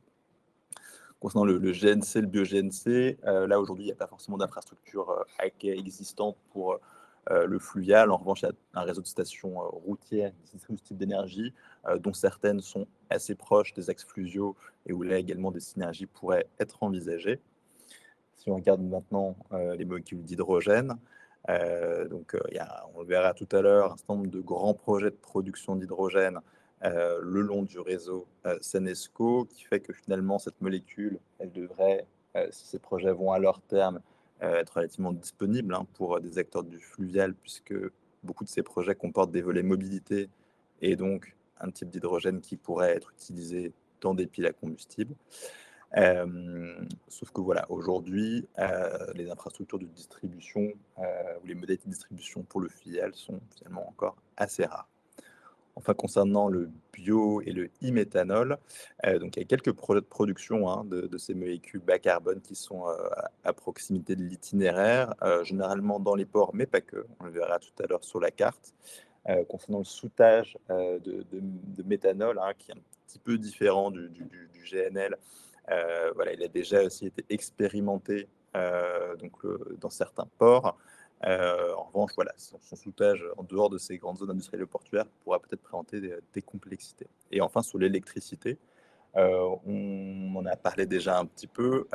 Il y a un réseau pour faire de la recharge à quai. En revanche, pour la propulsion et l'alimentation de batteries, ce réseau finalement de recharge, vraiment pour la propulsion, est aujourd'hui quasi inexistant le long du corridor Senesco. Alors, comment ça se traduit d'un point de vue cartographique? Alors, je ne sais pas si on n'aura malheureusement pas l'animation, donc désolé, cette carte est un peu chargée, mais voilà, elle est disponible, on va dire, par carburant. Donc, on le voit, infrastructure de GNR assez dense qui couvre bien évidemment l'ensemble du fluvial. Le GNL aux extrémités du réseau sur les grands ports, et puis sur les infrastructures de recharge électrique. Voilà, des bornes à quai, de recharge à quai un petit peu partout, principalement, non plus, notamment avec un maillage assez dense, notamment sur la partie française, et des projets, notamment la station de recharge multi-énergie du PEC, qui devrait aussi comprendre une solution de recharge un peu plus puissante pour ce type d'usage. Si on regarde les infrastructures hydrogène, on a évoqué tout à l'heure la partie production, distribution de CMB-Tech, puisque du coup, à Anvers se trouve sur un même site un électrolyseur, une station physique à quai, et pour le fluvial, donc, et une partie également pour le routier. Donc ça, c'est une bonne illustration d'une station multi-usage pour une même énergie. Et on a un certain nombre de projets de production, typiquement en Normandie et dans les ports du nord de la France et de la Belgique, où là, on va avoir une concentration de gros projets de production et d'importation de l'hydrogène. On voulait mettre aujourd'hui l'accent sur un des projets qui est des plus avancés, qui est celui de ce qu'on appelle Normandie, hein, localisé à proximité du Havre à Port-Jérôme, mais donc qui va déployer 200 MW d'électrolyseurs avec une mise en service de premiers éléments à partir de 2026. Et ce projet aura également vocation à distribuer de l'hydrogène pour la mobilité le long de l'axe Seine, et donc pourrait aussi constituer une source d'avitaillement dans un hydrogène produit, on va dire, en masse sur cette partie de l'itinéraire. Sur la partie hydrogène, il y a évidemment des réseaux de canalisation qu'on n'a pas affichés pour ne pas densifier non plus trop la présentation, mais ces infrastructures de transport devraient aussi permettre d'accéder de manière facile à la molécule et de réduire les coûts d'acheminement. En revanche, il y a peut-être des zones sur l'hydrogène qui seront, on va dire, plus éloignées de ces productions massives et où peut-être on pourra avoir des écarts de prix, puisque production de plus petite taille ou coût du transport plus élevé. Mais en tout cas, on va dire, il n'y a pas de trou majeur à ce stade en regardant la dynamique des projets, en espérant bien évidemment que ceux-ci aillent à leur terme. Et puis concernant le méthanol, donc le méthanol, il y a plusieurs projets de production. Certains sont vraiment dédiés au maritime, avec un grade de méthanol qui pourra du coup être utilisé pour la mobilité, donc potentiellement pour le fluvial. C'est le cadre du projet Métavert qui est localisé au Havre. D'autres projets, eux, visent la production de méthanol, mais potentiellement plus pour du carburant d'aviation durable. Donc, c'est du méthanol qui sera retransformé par la suite.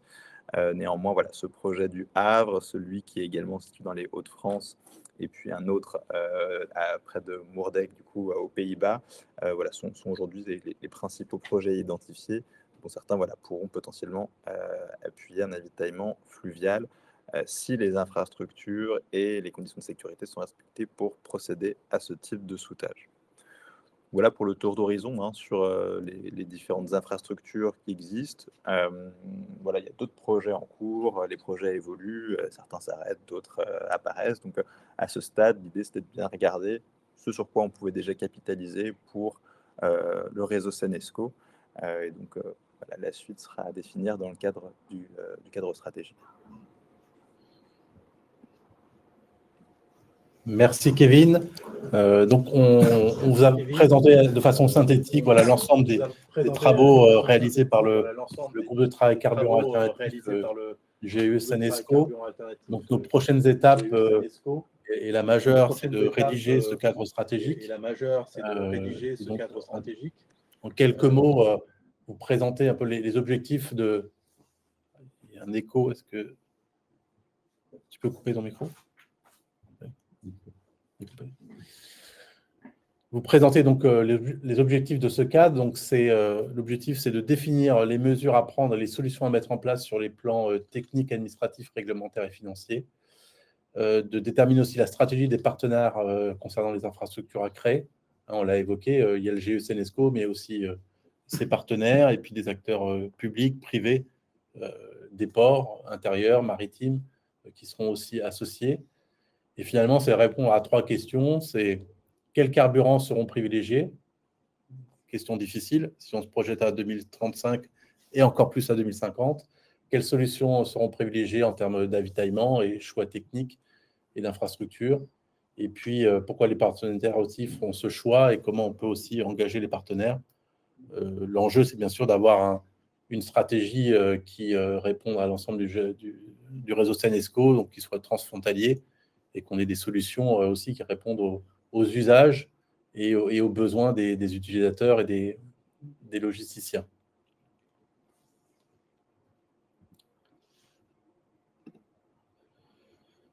Donc, il nous reste à peu près 20 minutes pour un temps d'échange. Donc, on a prévu quelques questions qu'on va partager avec vous. Alors, en espérant que la solution fonctionne, mais normalement, ça devrait le faire.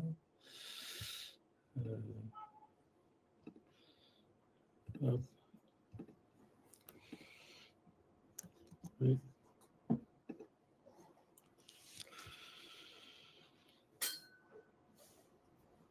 Donc, normalement, vous voyez à mon écran une première question qui est une question ouverte.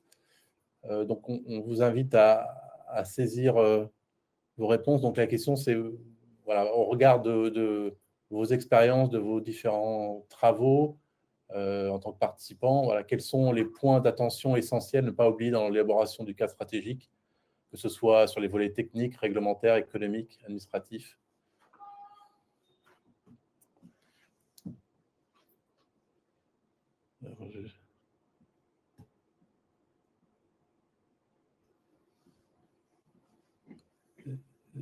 Ça fonctionne? Essaye, toi.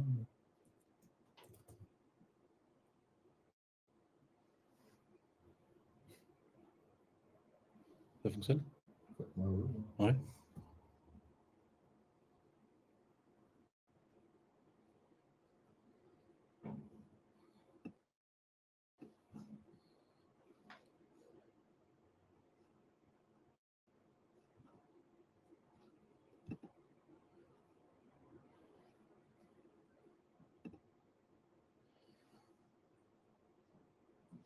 On laisse une ou 2 minutes pour voir s'il y a quelques contributions. Sinon, on va passer...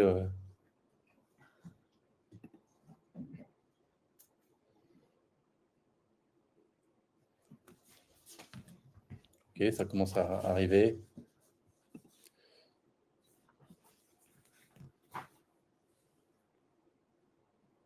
Donc, les sujets autour de la standardisation des connexions, des niveaux de compression, sujets autour de la formation des utilisateurs et des manutentionnaires à l'utilisation des carburants alternatifs, en particulier H2, potentiellement explosifs.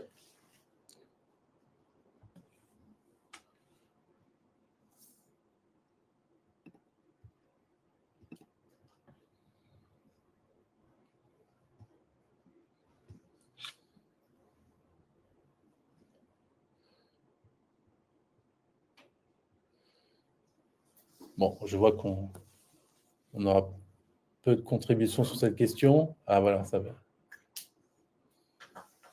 Donc, un volet sur la réglementation européenne.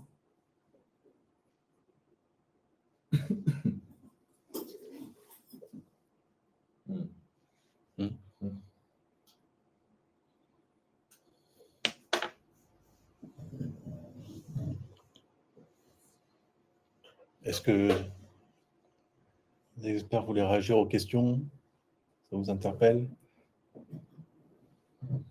Mais il y a une demande de la CCNR pour détaxer toutes les énergies possibles pour le fluvial, mais c'est, je pense, un peu utopique. Je ne pense pas que tous les pays sont d'accord pour le faire. Je pense qu'il faut faire apparaître dans le business plan le coût de la tonne de CO2. Et petit à petit, ce coût va augmenter et ça pourra justifier des adaptations.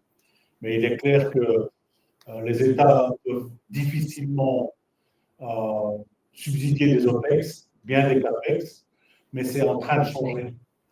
On est en train de travailler pour changer. Et le Benelux est peut-être à l'avance pour ça, avec les partenaires, pour faire passer ce message à l'Europe.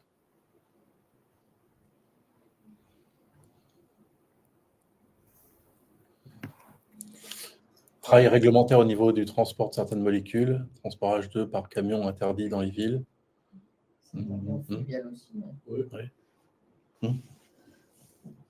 Aujourd'hui, ce n'est que par voie d'expérimentation. Common contract for difference.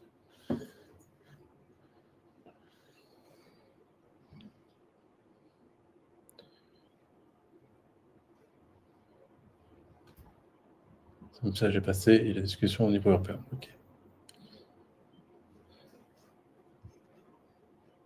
Je propose à la question suivante. Oui.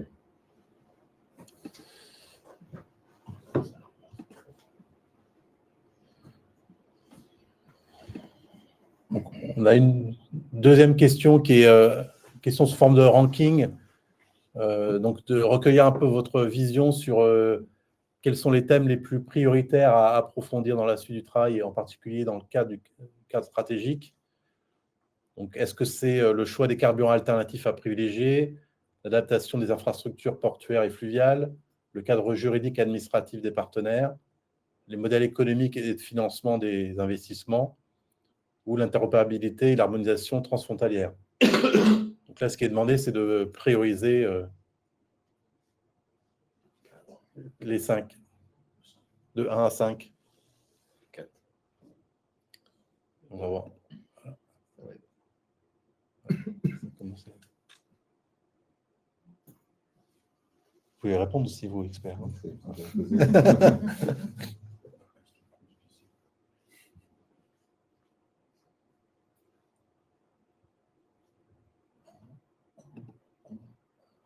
Ah, attends.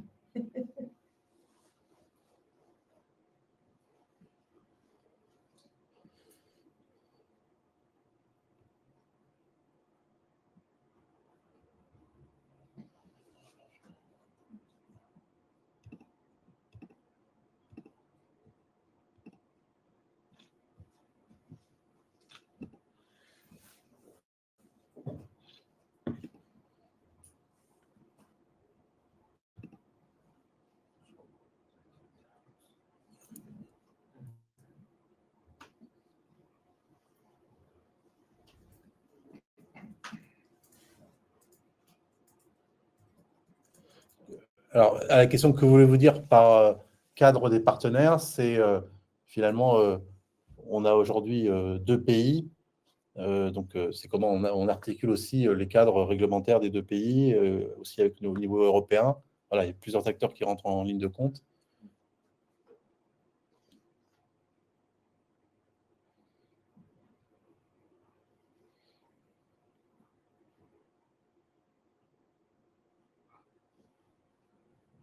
Bon, on voit que le ranking, c'est plus facile que les questions ouvertes.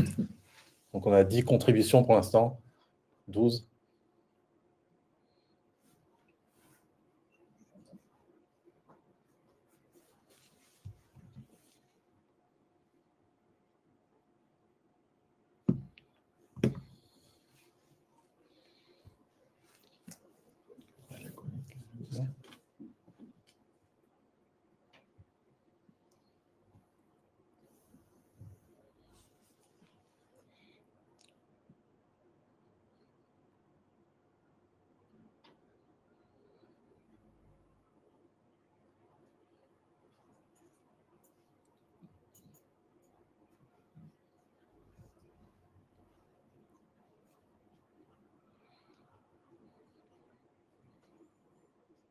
C'est intéressant de voir que l'interopérabilité et l'harmonisation transfrontalière, ce n'est pas forcément le thème à approfondir, le thème prioritaire. Déjà le modèle économique et le financement. Déjà l'argent. Okay.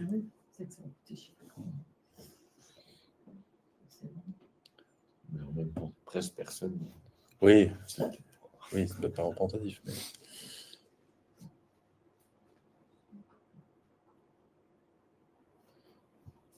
Alors, une dernière question qui porte plutôt sur votre contribution. Donc, on vous remercie tous déjà d'avoir participé à ce webinaire. Et par rapport à la suite de nos travaux, c'est aussi de vous interroger sur vos souhaits de contribution. Donc est-ce que vous souhaitez être associé au prochain webinaire, parce qu'on pense finalement avoir ce genre d'événement d'ici 6 mois pour restituer l'avancement des travaux?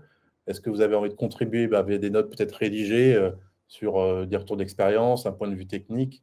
Est-ce que vous avez envie de participer à l'entretien individuel avec l'équipe du groupe de travail? Ou est-ce que vous avez des contributions voilà, sur certains volets spécifiques, que ce soit sur le sujet des infrastructures, du cadre réglementaire, de la gouvernance, du modèle économique, financement?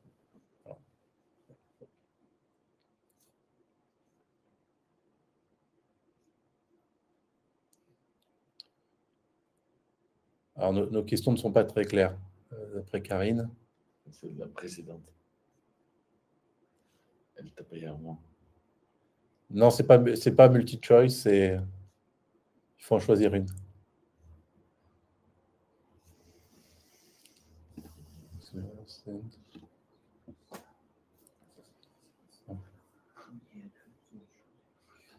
Le plus facile.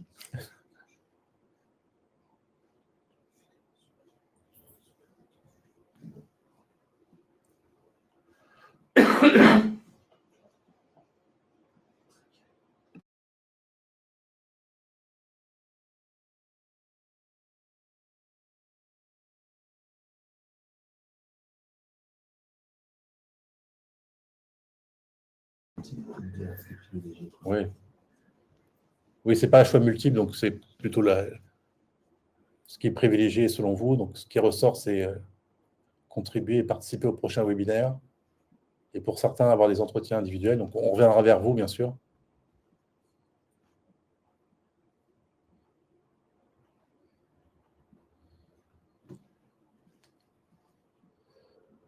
Kevin, il y a peut-être une remarque de Franck dans les commentaires.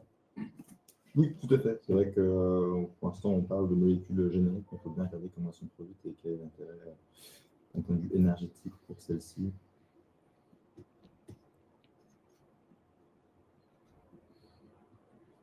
Oui, c'est la question des rendements énergétiques.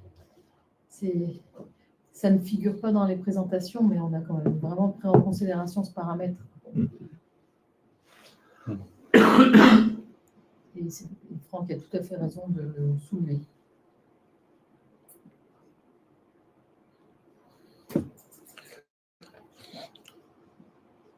Bon, je regarde le timing, je pense qu'il va être le temps de conclure. Donc, on vous remercie d'avoir répondu à ces 3 questions. Ça va nous aider pour la suite de nos travaux. On reviendra vers ceux qui ont souhaité avoir un entretien individuel. Donc, je vais laisser la parole à Jean-Willem pour conclure.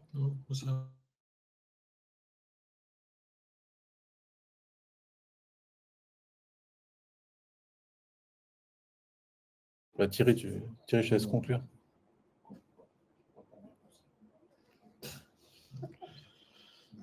Bon, Olivier, je vais vous laisser, vous avez introduit, je vais vous laisser conclure. Je sentais effectivement cette opportunité. Oui. Vous m'entendez là? Parfait. Ok. Oui. Attendez, j'ai un retour du coup. Micro. Donc, en tout cas, voilà, les différentes présentations auxquelles on a pu assister, elles sont extrêmement riches. Moi, j'ai été très intéressé. J'avoue que les exemples concrets des sujets qui sont en cours de développement sont probants et nous donnent des perspectives assez intéressantes. On voit qu'il y a encore beaucoup de travail, du travail réglementaire, du travail sur les modèles économiques, du travail sur les carburants, du travail de régulation, effectivement. Mais on est en tout cas sur une dynamique qui est positive et qui doit nous permettre d'aboutir à des choses intéressantes.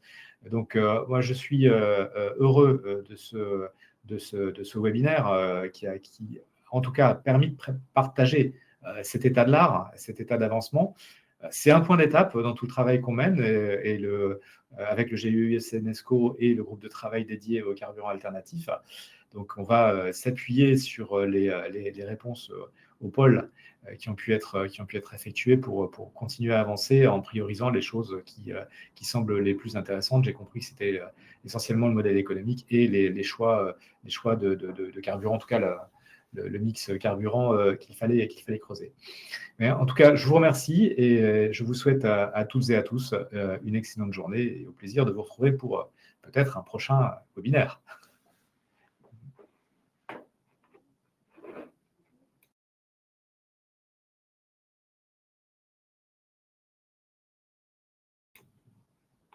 Romain, on ne t'entend pas.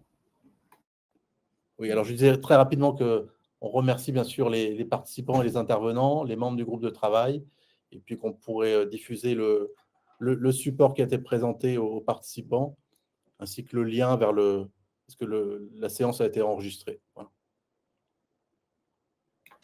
Parfait. Bonne journée à tous. Bonne journée. Merci. Au revoir. Au revoir. Au revoir. Au revoir.